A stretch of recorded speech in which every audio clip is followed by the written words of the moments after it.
Welcome, friends. Once again, I welcome you in this Thursday satsang. And I wish all of you a very happy new year. We recently celebrated the Gudi Padwa, which is the new year from Hindu calendar. May this year will also be helpful in uplifting us, in taking us to the next level in this battle that the whole humanity is fighting against this scourge. And also, we are able to, see ourselves nourished by the light of God and prospering in that light and also with our loved ones and everyone. Again, once again, a happy new year to all of you. And this evening, I'll be talking about mainly two subjects. One is the value of suffering and the power of prayers. And I'll also be taking one shloka from Bhagawad Gita. But as we know that we are going through a difficult time and we see almost every day that this pandemic taking is just moving on and spreading from one continent to the other. It has taken the whole world into its tentacles. And we are seeing that the whole humanity is suffering in various degrees, physically, mentally, emotionally. And this question often arises in our mind that why is suffering? What is the need for this? And in fact, many people have asked this question to saints also. In our recent times, Ananda Ma was a very elevated saint, and somebody asked Ma that why, Mother, we have suffering in this world. And then she just gave very short answer. She said, all the sufferings are because of the forgetfulness of man of God. Another saint who was Padre Pio, who was an Italian saint, he was also living during the time when there was a similar pandemic going on. It was in the 1918, as we know, that there was the Spanish flu. And during that time, it is said that Padre Pio himself got affected by that disease. It was so dreaded that it affected the whole monastery, the friars, and everybody was getting affected. And at one point, he said that the real nature, the real purpose of why God brings up these things or these sufferings into the world is the only reason why he does is so as to bring man closer to the divinity. So you see there that these two saints are talking about the same thing of that why there is a real reason. In fact, I was reading one of the books of Padre Pio where let me just read that thing to you.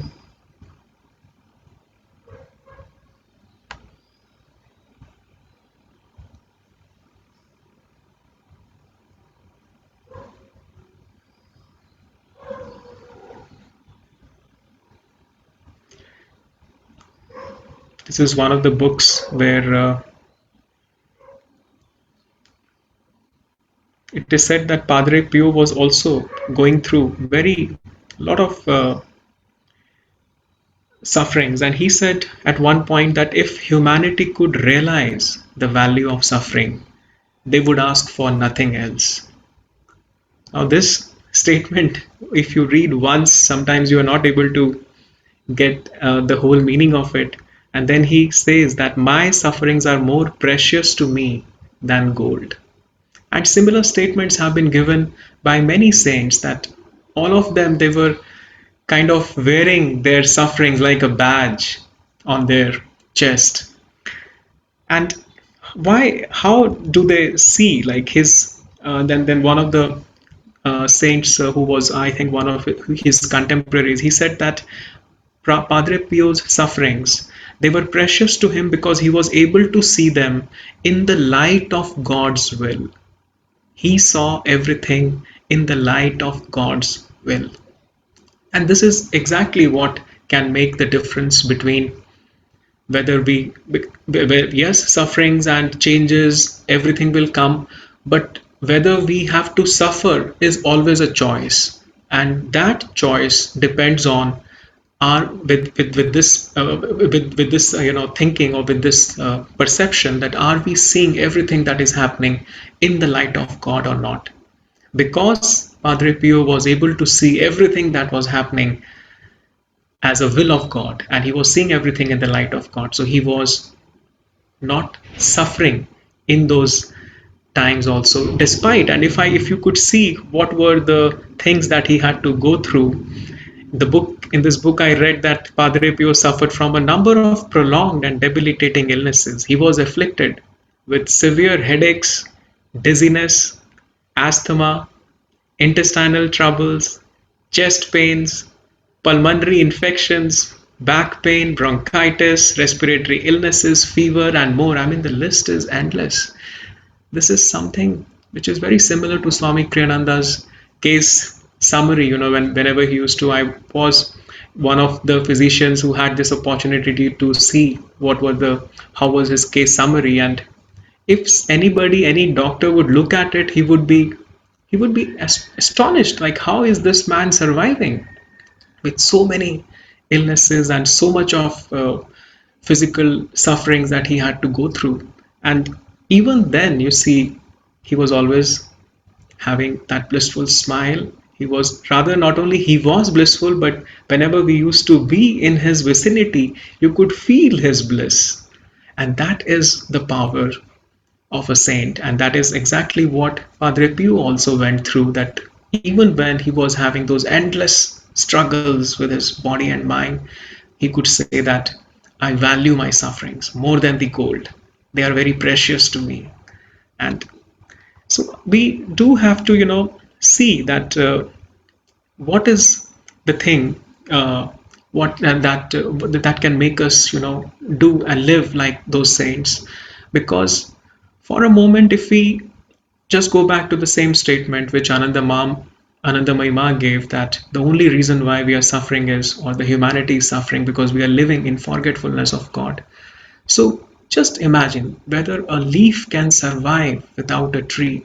Now, if a leaf suddenly starts thinking that I can live independently, can it survive without a tree? Similarly, if Earth on one day starts thinking that yes, I can survive without sun, can Earth really survive without sun? And similar statement, I read that Padre Pio gave, that he said, man is so foolish, he said, that he thinks he can survive without God. Now, isn't that a very simple statement? But it is the statement for which sometimes Divine Mother and God, they have to, time to time, they have to, keep reminding us. And in that light, if we see what is going through and what is happening on the planet, we see that it is nothing but a reminder from Divine Mother that we are here for a purpose. And if we will live in remembrance of God, and that is all exactly what we have to achieve in the life. In fact, somebody asked Yogananda at one time, so how do you see the job and the family and all these things, and other things in the scheme of in the greater scheme? And he said they don't mean exactly, they don't mean anything. Your job, your family, your other pursuits that you are doing, he said, they are absolutely secondary. The only primary reason for which man has been sent on the planet is to find God. And all the saints have been reminding us that time to time. But when we see these changes, as sometimes, Swami Kriyananda often said that many souls, as the psychics, sometimes they take people into their past, and not only into their past but also into their past incarnation, also maybe into the time when they were in the astral world, between which is the phase between their past birth and the present birth. And they found that many souls, when they were asked this question, that why they chose this time to be born, and they almost all of them said that because of the opportunities that are available during this time to grow spiritually, to come back to God, to come back to their native home. And this is exactly, which is, on one level we know that yes, this world, as I was watching some of these videos at places, they were very heart wrenching, because I, as a doctor, I'm also working in a hospital. We do see people coming up. The number of beds is constantly, we have to expand. We have a 800 bedded facility, and we started with 200 bedded facility to reserve for the COVID patients, and now we have to increase it to 350, and soon all the hospitals, when you see, they are getting filled up with patients. That really shakes us, and I was really feeling that what is this happening? And I was talking to my wife, and she was also trying to console me, and she's also a doctor. And then uh, this morning, she had a dream in which she said, I was walking in a garden where I saw beautiful flowers, beautiful, you know, different colored fruits and everything. And there were people, very not in large numbers, but yes, there were people, those who were roaming and enjoying the garden. And this was a time, and before this thing, she saw that this whole pandemic was over, with lot of struggle and with lot of battling. And after that, she saw that everything was settling down and people were enjoying these things. And in that dream, she saw that I was playing with these mud balls, and slowly I started making those, using that mud, I started making some small these as human shapes. She started making some, just like, like a small boy or a small baby with those mud. And as she was making with those as a small mud things, and then later on she said that I was wondering whether how these things that how if and and since the mud balls were looking very beautiful, she said, this desire came in me in the dream, that won't it be good if they become alive? And suddenly, when she had a thought, because she's dreaming, that that chubby child, which she made, created out of that mud, became alive. And immediately that child started smiling, and the mud was also, it just turned into flesh. And she said that you were also with me in the dream, and then you touched the belly of the baby to see whether it was mud or flesh, and you said, oh, it is real flesh. How come it has happened? And then she said, the moment because as I was, waving my hands like this, they were in life. And the moment I withdrew my hand over them, they again went back into as like mud balls. And again, when she just spread her hands like this, they were again coming back to life, and they were again becoming mud when she withdrew her hand. And after that, she woke up and she said, this dream, I think God has given me to show, because yesterday I was we were both, feeling the pain, that how people are losing their lives and what is happening. So she said, Divine Mother was trying to tell me that your bodies are only made up of mud. It is I who is giving life into them, and you will always have that life with you. Yes, this flesh, which is made up of mud, will get back into the mud, but you will remain one with the light. And that is what was the message which came through the dream. And we really felt kind of uplifted with that kind of with that with you can say the encouragement that God gave us, that yes, don't worry, I'm with you. And this is exactly what, as a community, we it's like a blessing. When we live together, we can really feel that love among ourselves, and that light which we share through these small talks, satsangs, kirtans. And then that Divine Mother, through us, one another, is trying to tell us that yes, I am embracing you in light, don't worry, I am with you. So let me come to the shloka, friends, which I wanted to share with you, because the value of suffering is certainly there. And as Padre Pio also said, that turn to God. He said that during this time, yes, it is difficult, but he said there is a solution also to the problem. And he said, turn to God, believe in God, and trust Him for a miracle.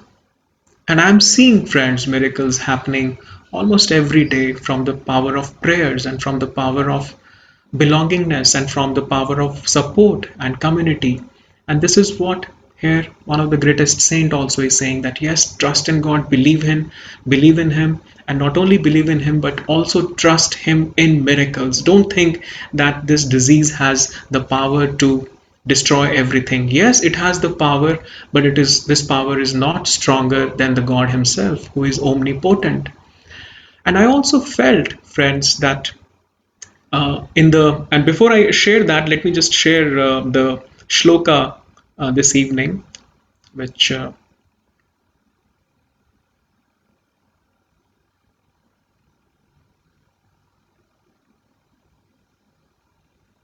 this shloka is from the third chapter of Bhagavad Gita, where Krishna is saying,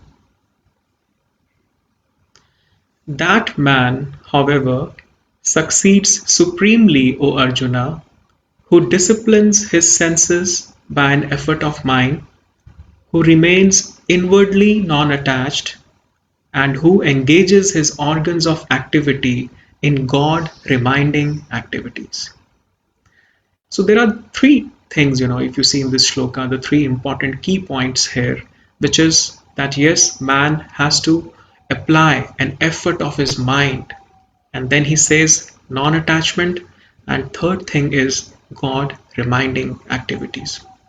And why I chose, friends, this shloka this evening is because the first point which is there here is that how that why that effort of mind is necessary, because I realized in last few days that there is a satanic power which is trying to push me down, and it is trying to make me passive. It is even trying to discourage me from doing God reminding activities. It is even trying to push me down and make me passive.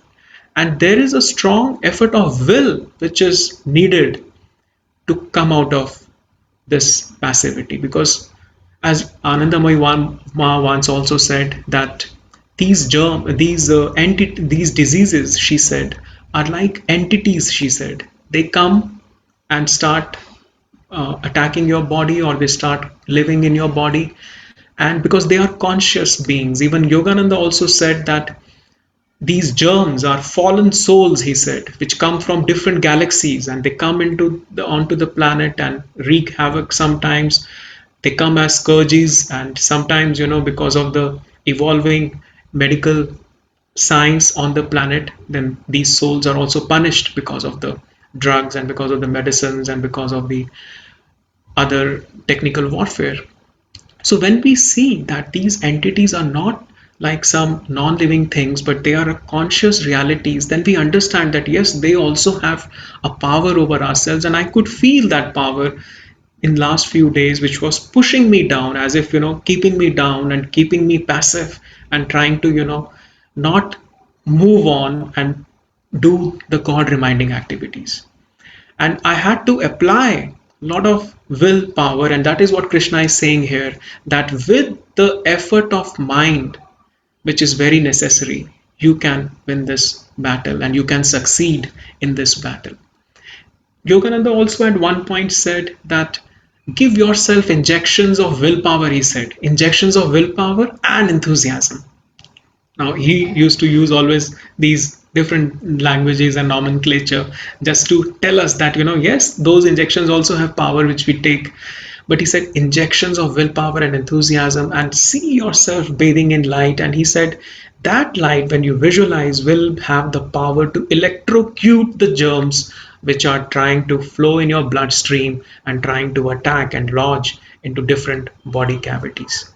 So you see, it's a battle, but it will require a great strength. It will require a constant perseverance, because I have seen the moment my mind is slackening, or my mind is, kind of, if I'm losing that, if I'm not on guard, as to say, then I'm feeling that that satanic power tries to push me down, and sometimes there comes this feeling of fear also, because if you see, once that fear starts setting in, that's the point when Satan starts winning.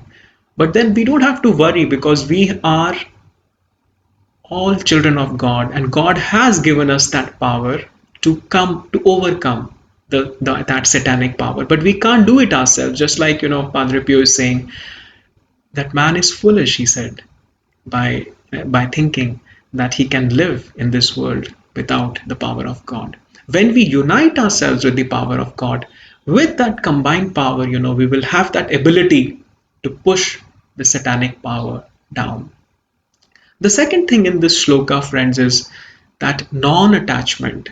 Now, why? When we see that that the world is suffering, another thing which starts coming in our hearts is a feeling of non-attachment, and which in Sanskrit sometimes is called vairagya.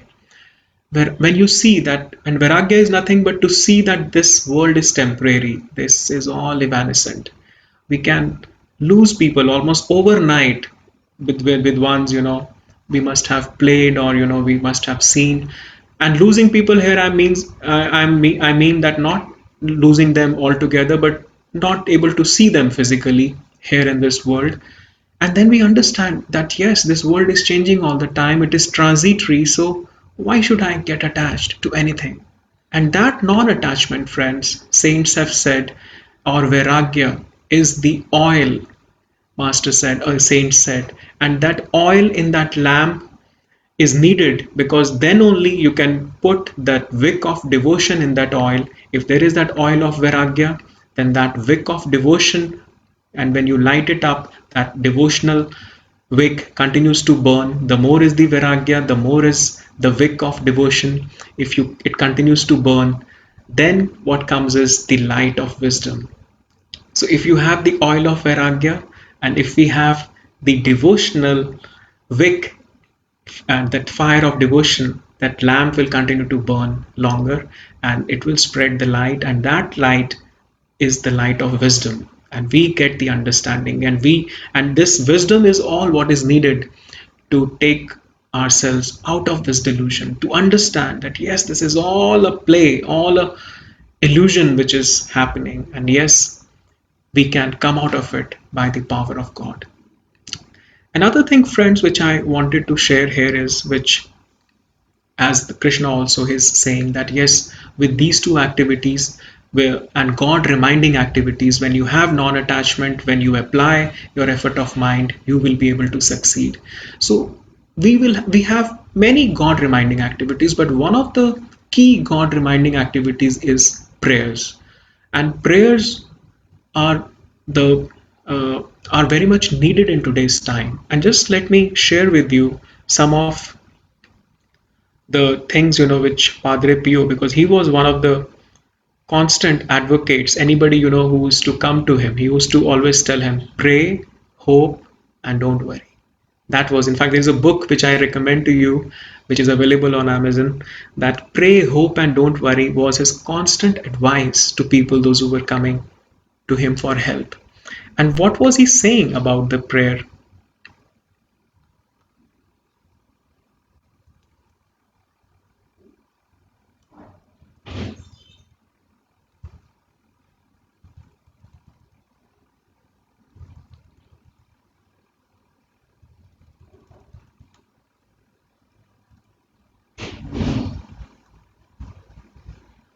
He said, prayer is the best weapon we possess.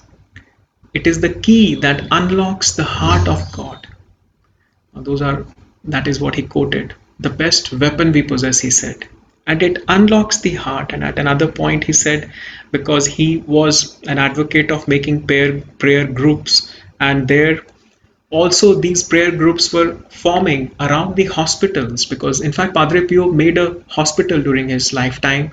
I saw that many of you might have seen that movie also, where he inaugurates the hospital. And in today's time also, friends, I feel that prayer groups are needed around the hospitals, because in our ego, or in that ego statement, man feels that he can do anything, and he can battle the disease out, or he can cure people of illnesses. But it is not going to be possible. This is not something which can happen by just using some intellectual armamentarium or some kind of drugs or this thing. Much more is needed, because it's a long battle, and it's also a hard battle which is to be fought.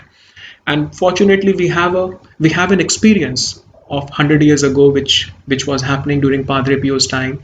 And what he was doing was that he was creating prayer groups around the hospital. And he said that, and I'm quoting his words here, he said the hospital helps to promote and develop the prayer groups. Referring to the close bond between the prayer groups and the hospital, Padre Pio called the members of the prayer groups the children of the work. At another time, he said, as for the prayer groups, he wanted them to be like beacons of light and love in the world. It was his intention to create an army of praying people who would be a leaven in the world by the strength of prayer. And this is exactly what is also needed in today's time, friends, because I feel that when there was a time, in fact, if you read the history of medicine, where the priest and the physician, they used to be one single person only. If you go just few hundred years back in the history, it was only when the dark ages came that the function of priest and the physician, they were taken by two different people. Whereas in the higher ages, the priest and the physician function were undertaken by only one person, which is to say that whatever suffering we have on physical, mental, or emotional plane, it is tied to our soul evolution. So it is to say that priest will take care only of your soul and physician will take care of my body. It's not going to. There's going to be always a dichotomy there. So what can happen? If we see that yes, priest and physician are two entities, if we can try to blend them together, if we can not only see that yes, doctors and their team, if they are well in tune with that divine light, and also there is a prayer group surrounding them which keeps charging their batteries by giving them light, by keeping them in light, and by so that they also become good instruments of that divine power, so that that healing power can flow through them to the patients and to the people, those who are suffering. Then those hospitals will be able to function well. And that's the only solution I'm seeing in today's time. Otherwise, this limitation of drugs or this limitation of our human intellect is always going to be there. So, with those words, friends, I will not be taking it too long, and I will just conclude with one of his statements. Again, I'm quoting here Padre Pio used to say that pray to the Lord. He said, because the whole world needs prayer. And every day when your heart especially feels the loneliness of life, pray. And pray to the Lord, because even God needs our prayers. And this is a beautiful statement. He said, God needs our prayers because He can't do anything unless He has instruments with Him. And just let me conclude it with one more statement, which Padre Pio, he was encouraging, and he wanted an army of souls, those who will constantly and unceasingly will pray. He said, Padre Pio realized the great good that would be accomplished through the prayer groups and said, children, let's do something. Let's roll up our sleeves, he said, and be among the first to answer this appeal of the Holy Father. And this is exactly, I think, what we also have to appeal to among ourselves. That yes, roll up our sleeves and let us recharge ourselves with the light of God and our gurus and become those beacons of light, become those instruments and form prayer groups. And with that fire of devotion among ourselves burning and helping one another, we will certainly be able to help many people, not only the doctors, those who are fighting this battle and their team, but also making them worthy instruments and effective instruments, so that they are able to discharge their duties well, and also they are able to help patients, and the light flows through them. Thank you, friends, for being with us this evening, and have a wonderful year ahead, and continue to grow spiritually. Joy to you.